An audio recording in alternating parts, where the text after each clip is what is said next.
Hello and welcome back to Warcraft Daily for today, the 2nd of May 2014.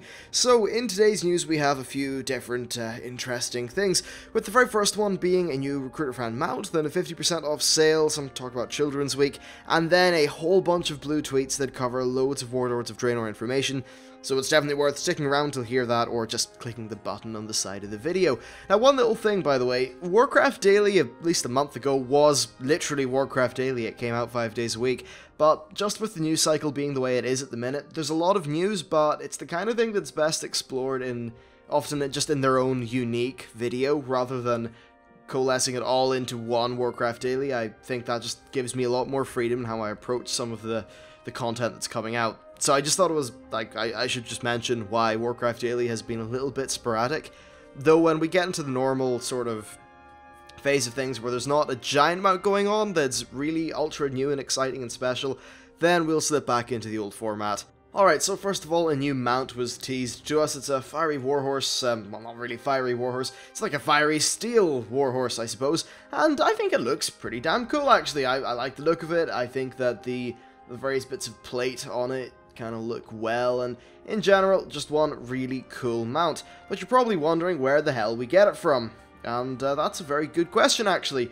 Well, we sort of don't know exactly, but what they said, when Blizzard tweeted this out it was a few days ago now, but they said, fiery mechanical steeds are best when they can be used with friends.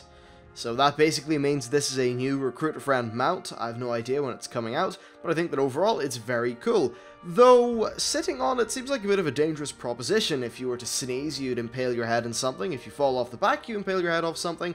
If you try to mount it incorrectly, you impale your head off something. And if you just try to pet it, you'll probably rip your hand off. So, that's the lowdown of that guy. Still, I like how it looks like there's this, like, fire stuff all sort of brewing around inside it. I think that really is quite cool. Alright, so with that covered, let's talk about the 50% off sale.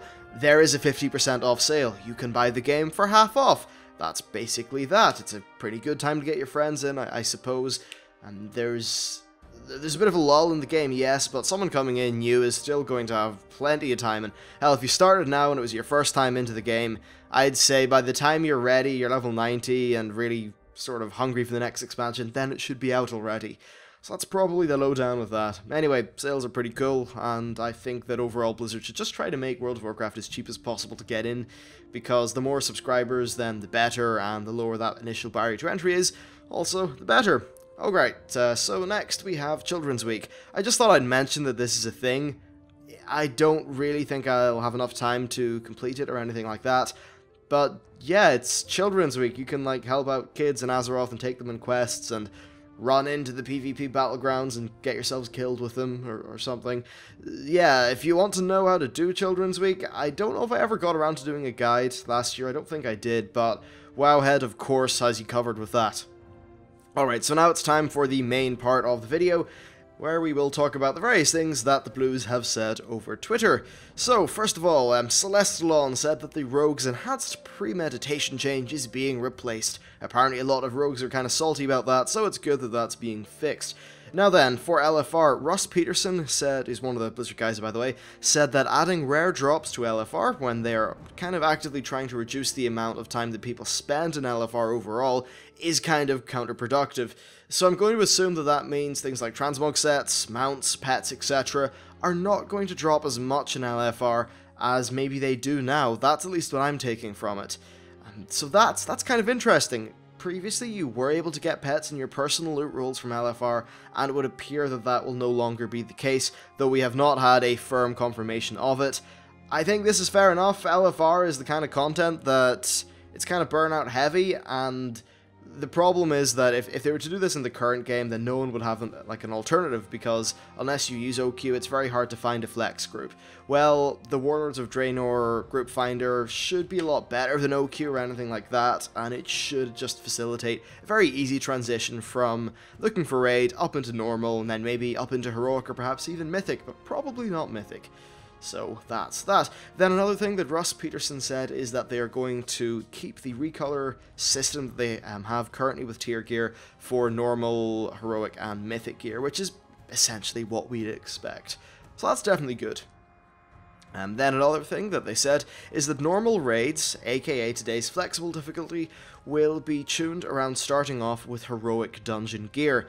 That essentially is confirming that if you are a raider that just wants to get into your normals, then all you need is some heroic dungeon stuff. Now, LFR, from what I understand, will be dropping better gear than heroic dungeons. However, LFR is gated every week. You won't be able to get as much gear, so I'm guessing just doing your heroic dungeon runs initially is going to be the fastest way to get yourself into normals. So initially, you will have basically no reason to do LFR, or at least reduced reason, if you are a regular raider. So that's definitely a cool thing. Alright, so next, Watcher, who is the lead game designer, talked a little bit about item levels, saying that the tier 17 mythic gear will have a higher item level than tier 17 normal. Now, if you were to bring that into a sort of today's standards, that would mean that Throne of Thunder heroic gear would have a higher item level than Siege of Orgrimmar flexible gear. I'm not too sure if that's the case or not, but I thought it was worth clarifying here because the numbers seem to have escaped my head. Then another thing that Watcher said is that a tier 17 normal raider will be able to go into tier 18 normal raids without even needing to touch LFR. I think that's fantastic. You know, LFR is essentially going to be for the people who it's designed for, you know, who maybe are not into the big raiding, they just want to see the content, have a look at things, see what the new buzz is with the story, and there's no point in putting raiders in there because that's not really what they kind of signed up for. So definitely a good thing. And then in regards to the group finder, Watcher said that people won't be able to make groups with a higher requirement than they themselves meet. So this should cut down the number of dinguses that go around asking, you know, for item level 550 for flexible wing 1 of Siege of Orgrimmar or something absolutely absurd like that. That's definitely a good thing. And then he also said that people with lower item levels will of course be able to make their own groups, so you will be able to find groups for various things, hopefully, and I guess that if the raids in flexible difficulty follow a similar curve to what Siege of Orgrimmar did, then you'll probably find that the initial wings will be quite easy on normal in Warlords. They'll be quite easy, but maybe the fourth wing will be quite a bit harder than the first one, just like it is with normal. I think that's great, and it allows for a very wide range of geared players to get in there. So maybe, the very first wing is tuned for the equivalent of today's 510 player, but the very last one's up there for a 540 player. I think that's totally okay. It's, nice, lots of options, and various things like that. I just think that the group finder is one of those things which, in combination with Flex, is going to fix a large part of how raiding is for some people, and hopefully what's going to happen is that we'll find weekly groups and form up. So maybe it's not a guild thing, but at least you could have a weekly group of people who all get together using the group finder system, or end up friending each other in Battle.net or something like that, and hopefully that's just going to help out the overall raiding population. I think that could happen, and if it does, it would be very good. Alright, so next, Watcher said that they are also looking into a way of allowing individuals or groups to queue for older looking for raids, like the ones in Mists of Pandaria or Dragon Soul, when the new expansion launches. Now that's really good, because the various recolors that we've seen that are applied into LFR are actually used for some transmog sets. As an example, in patch 5.4, my Paladin transmog that I'm working on at the minute uses the tier gear that drops from Siegecrafter Blackfuse and Thok the Bloodthirsty.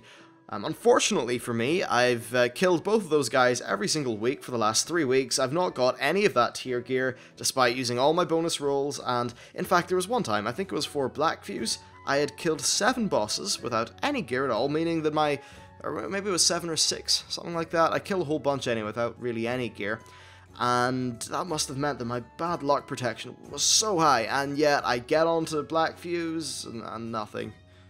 It's just infuriating, but hey, when Warlords of Draenor comes out, the LFR drop rates will be nearly doubled. Okay, the gear won't be as, a tier, but hey, it'll be doubled, so if you just want to gear up quickly, in a casual sort of perspective, that's the way to do it. But back on point, it's great that we'll still have access to that transmog gear. Very, very good.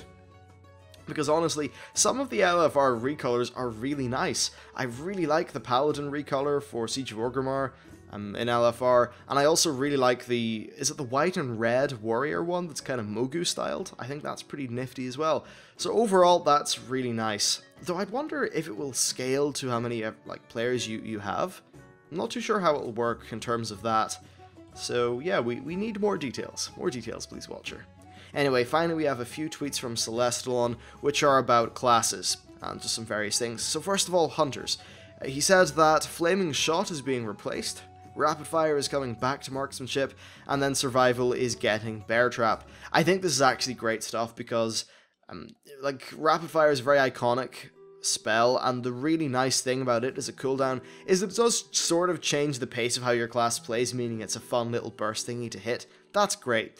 Then also, I'm glad that Flaming Shots is being replaced, because honestly, it just sounded very dull and uninvolved and just boring, so that's really nice to hear.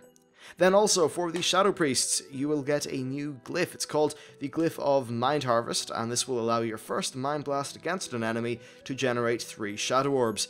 It sounds like that'll be really good for getting the ball rolling, or perhaps target switching, and maybe that's a problem that priests have had that this glyph could help to alleviate. I'm not particularly sure. Still, it's kind of cool though. Alright, then finally, for the Shamans, one of your new Draenor perks, Unleash Elements, has been updated to also increase your movement speed by 40% for 4 seconds, which sounds quite nice. Anyway, that's it for today's Warcraft Daily. Hopefully you found some of those tweets interesting. I certainly did. And as for the rest of the stuff, look, it was pretty much par of the course. But hey, that new RAF mount will be pretty cool. Anyway, that's it for the show. Please like, subscribe, and check out the Patreon, all those various cool little things that you can do. And I will see you in the next video.